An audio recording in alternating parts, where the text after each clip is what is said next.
Hey, look who it is. It's your boy again. It's your boy. Ang cringe. Ayop.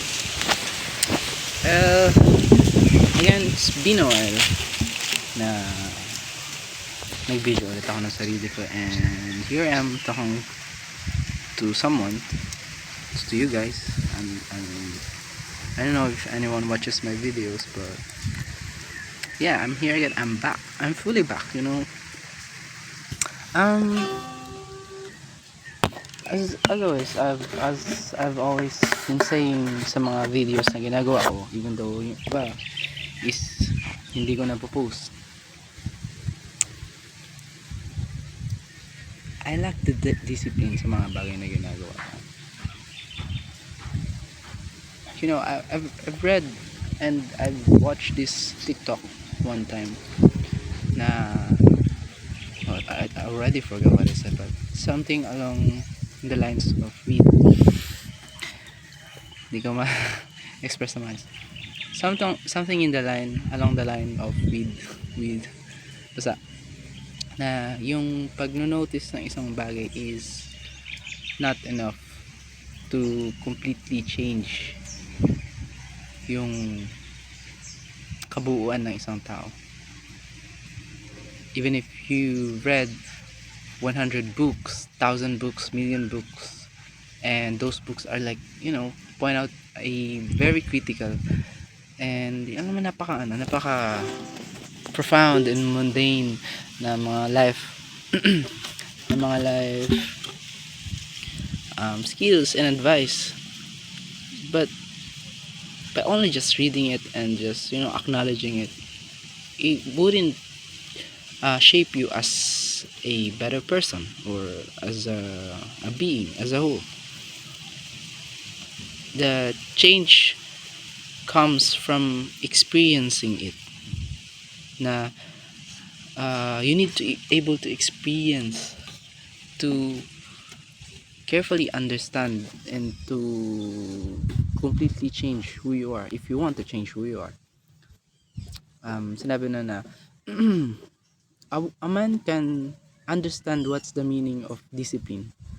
Kaya na naintindihan kung ano yung discipline, kaya nang intindihin kung ano yung salitang pagpipigil sa sarili. But just by understanding the definition, knowing the definition won't affect kung sino man siya as a tao. Now, if that person applies yung pagiging disiplinado, pagiging karoon ng self-control, you know, those kind of things, that's where the magic happens. And a lot of time, like I've always admitted to myself, I've always noticed that I just always notice na walang pagbabago sa ginagawa ko. Even now, I'm supposed to be doing my scale, but you know, tinatakbuhan ko yung responsibilidad ko as a student. Even now that I'm talking about it, it's the art of noticing. It's the the action of noticing, but not completely doing my part or not experiencing it. Yeah, sa ganong way. And come on, I'm shifting to another topic, but yeah, I suppose,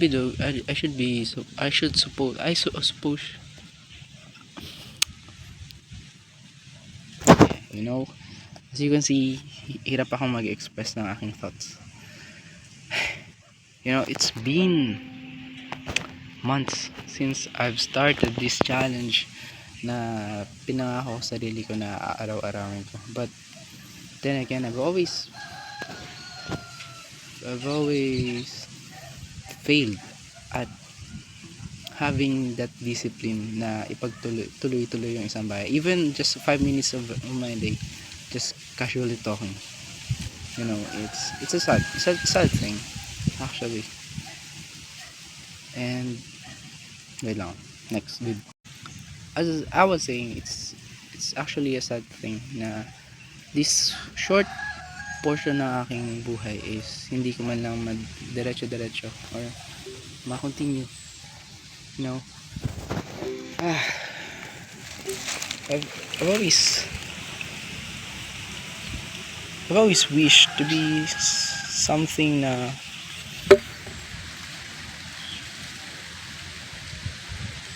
who understand life, you know. I want to be that kind of person who is wise, who knows a lot of things about life.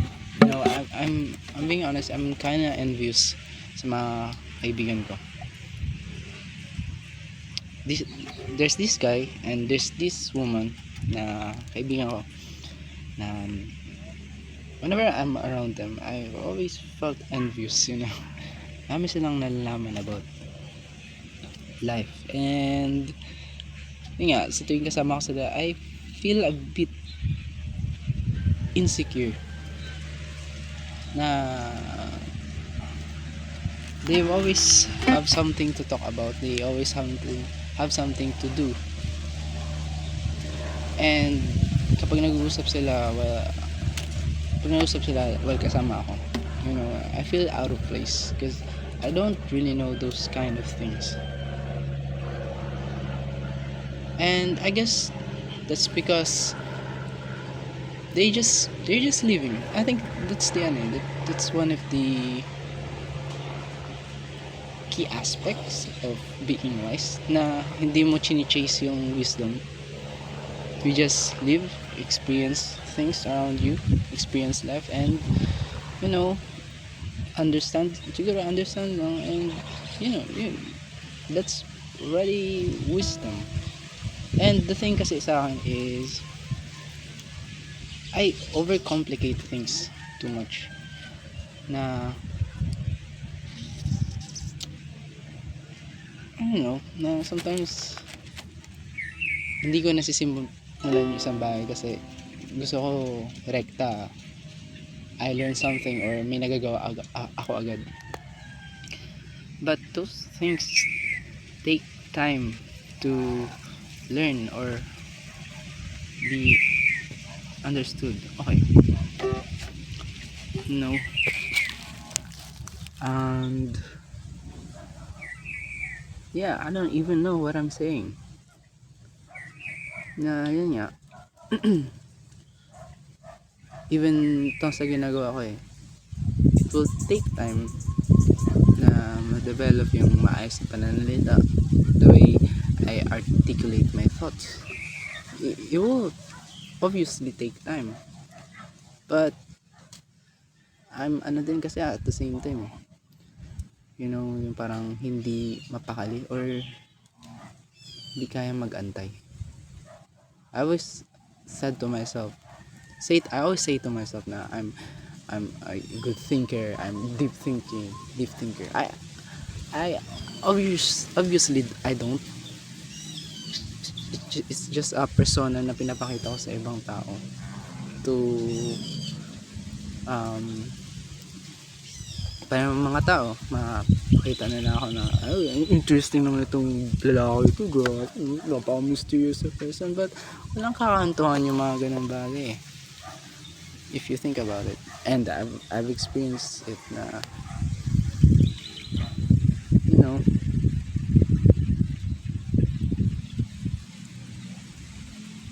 and yes, nagulo-gulo naman topic. Napaka adventurous naman itong talk. But yeah, that persona na I'm this kind of person pero hindi ko kayang panghawakan is so hard to maintain, and especially sa other sectors ng aking buhay, aspect ng aking buhay na sinasabi ko na ganito ako, but in reality wala akong ganung skills, or I don't even have an inkling of knowledge about it, yet I pinapakita ko yan sa ibang tao, show off ko pa sa kanila.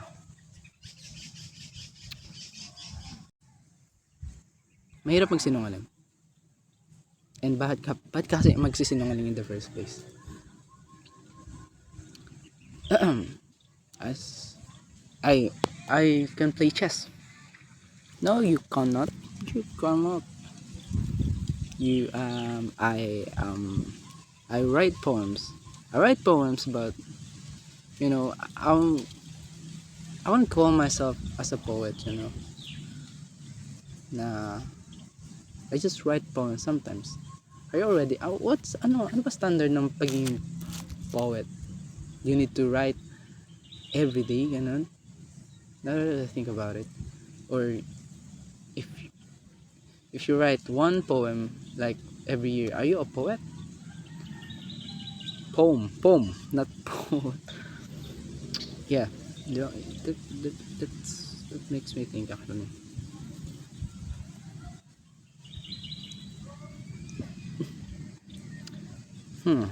Di ba?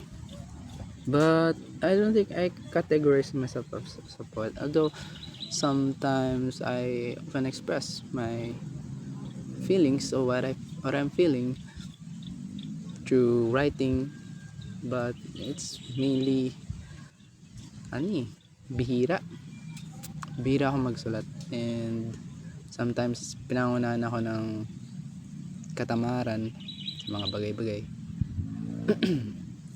And yun nga, katamaran sa bagay-bagay, ito sa pag-video ko ng everyday, hindi ko nagagampanan.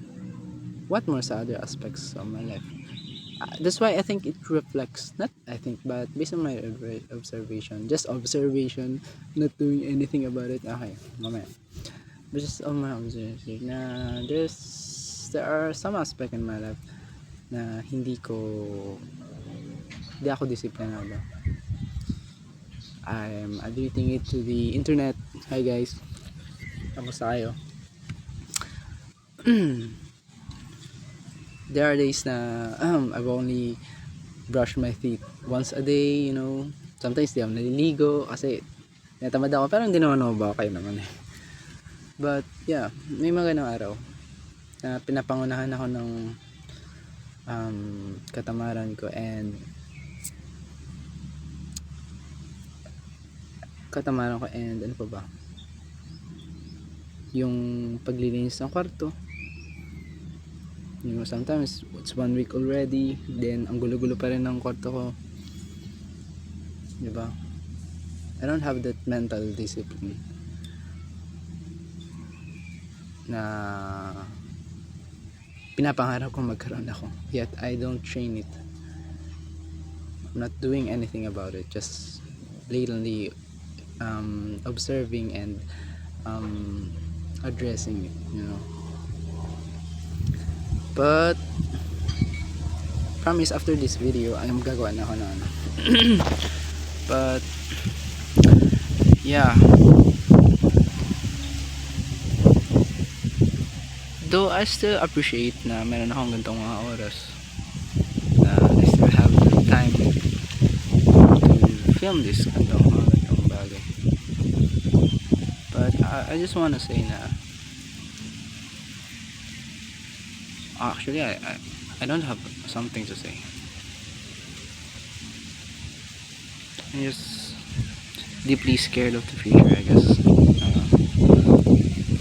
Hindi ko alam kung saan napupunta, but I think a lot of people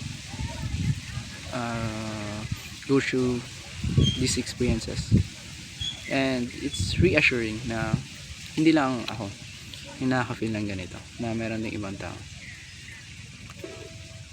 One thing that I would say though is just be yourself. Just be yourself. Kailangan patunayan sa buong mundo.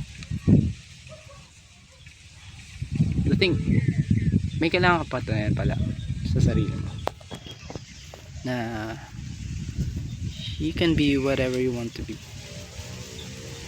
na